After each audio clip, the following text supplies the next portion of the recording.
सुबह का वक्त था। हवेली के रसोईघर से नाश्ते की खुशबू चारों ओर फैल रही थी।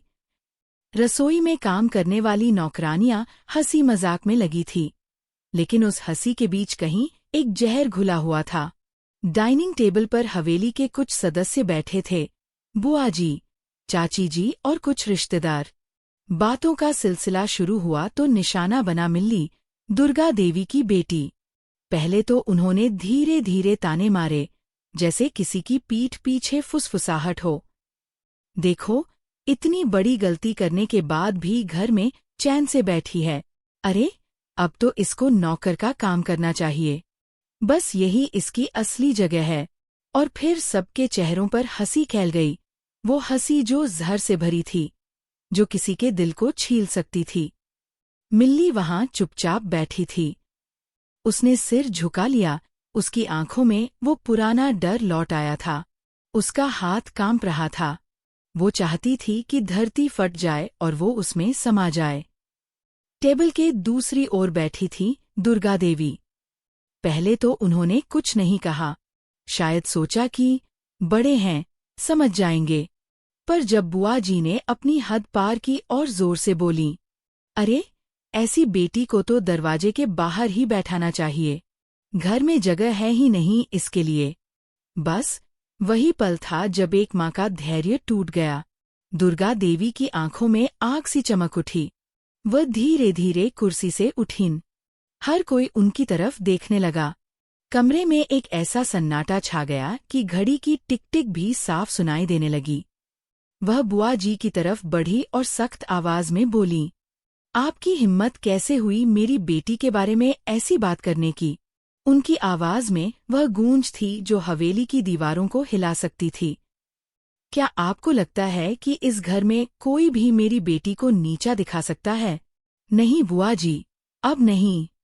फिर उन्होंने चाची जी की ओर देखा और बोली, और आप भी मेरी बेटी के खिलाफ एक शब्द नहीं कहेंगी। ये घर मेरा है और इस घर में मेरी बेटी को रहने का उतना ही हक है जितना मुझे है। पूरा कमरा थम गया।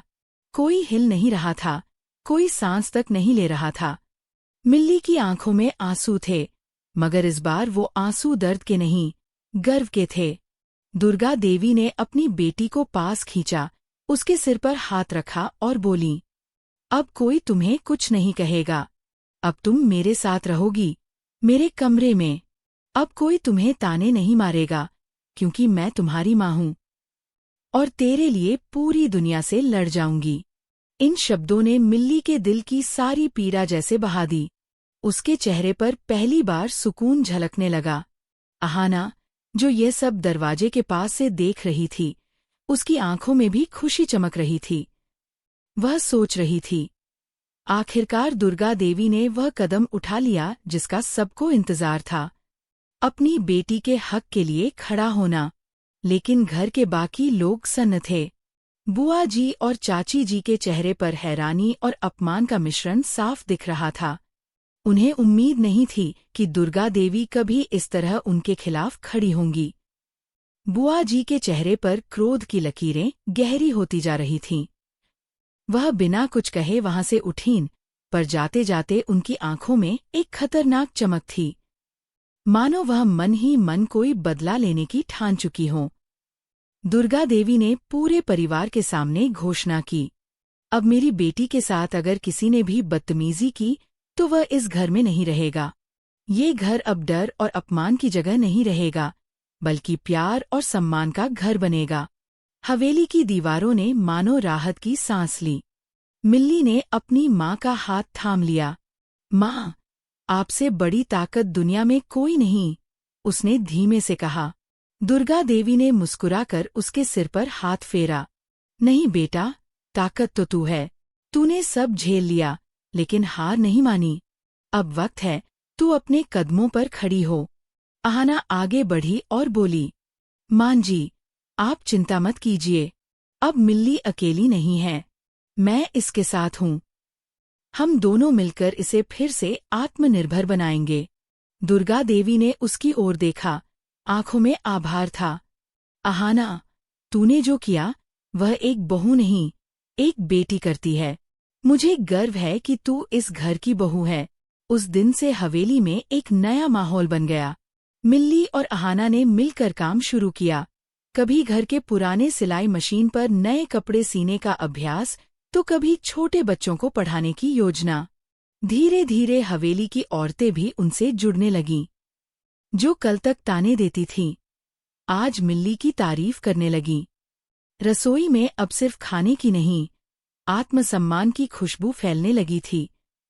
और वहीं हवेली के बाहर बैठी बुआ जी अपने कमरे में बैठकर ये सब देख रही थीं। आंखों में जलन और मन में नई साजिश।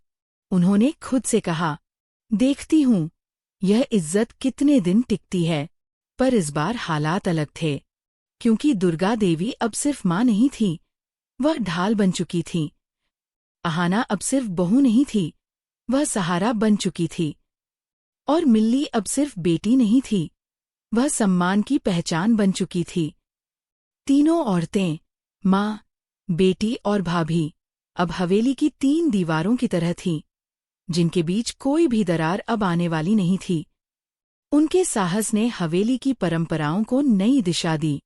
और इस तरह शुरू हुआ एक नया अध्याय, जहां औरतें अब सिर्फ घर संभालने वाली नहीं, घर बदलने वाली बन चुकी थीं।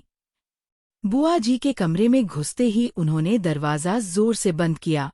आंखों में अब सिर्फ गुस्सा नहीं था, बल्कि एक बदले की आग जल रही थी।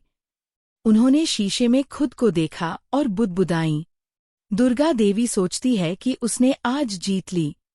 नहीं, अब असली खेल तो मैं दिखाऊंगी। इस घर में जिसकी जड़ें मैंने जमाई हैं, उसे कोई इतनी आसानी से हिला नहीं सकता। वहीं नीचे के हॉल में माहौल अभी भी भारी था। सब लोग चुपचाप बैठे थे।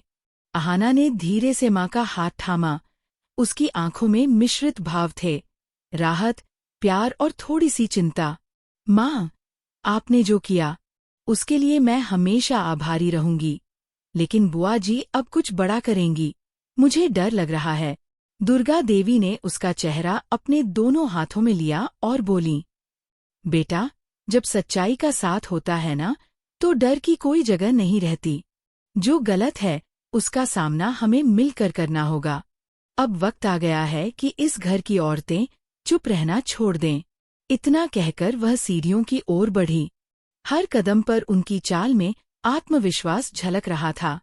उन्होंने नौकरों को बुलाकर कहा, आज से मेरी बेटी किसी की सेवा नहीं करेगी, बल्कि सब उसकी इज्जत से पेश आएंगे। अगर किसी ने एक भी गलत बात कही, तो उसे तुरंत इस घर से बाहर कर दूंगी। उनकी आवाज में ऐसी दृढ़ता थी कि सबने सिर झुका लिया। उसी वक्त ठाकुर साहब भी घर में दाखिल हुए। उन्होंने महसूस किया कि माहौल कुछ अलग है। क्या बात है, सब यूं खामोश क्यों हैं? दुर्गा देवी ने सीधे नजर मिलाई और बोली, आज मैंने अपनी बेटी के सम्मान के लिए खड़े होने का फैसला किया है। अब इस घर में किसी को नीचा दिखाने की इजाजत नहीं दूंगी, चाहे वो कोई भी हो। ठाकुर साहब थोड़ी देर चुप रहे। उन्हें अंदाजा था कि बुआ जी और चाची जी की आदतें घर में कई बार तनाव पैदा करती रही हैं, पर आज दुर्गा देवी के लहजे में कुछ ऐसा था जिसने उन्हें सोचने पर मजबूर कर दिया। उन्होंने कहा, दुर्गा, मैं तुम्हारे फैसले के खिलाफ नहीं हूँ। अगर बेटी की इज्जत पर बात आई है, तो मैं भी तुम्हारे साथ हूँ। लेकिन इस घर में शांति भी बनी रहनी चाहिए। यह सुनते ही अहाना की आंखों में उम्मीद की किरण चमकी। पहली बार उसे लगा कि शायद अब यह घर सच में उसका भी घर बन सकता है। लेकिन ऊपर कमरे में बुआ जी अपना अगला कदम सोच रही थीं। उन्होंने फोन उठाया और किसी को कॉल लगाया। मुझे कुछ करना होगा। दुर्गा को उसकी औकात याद दिलानी होगी, और वो भी ऐसे कि पूरे घर के सामने उसकी जुबान बंद हो जाए।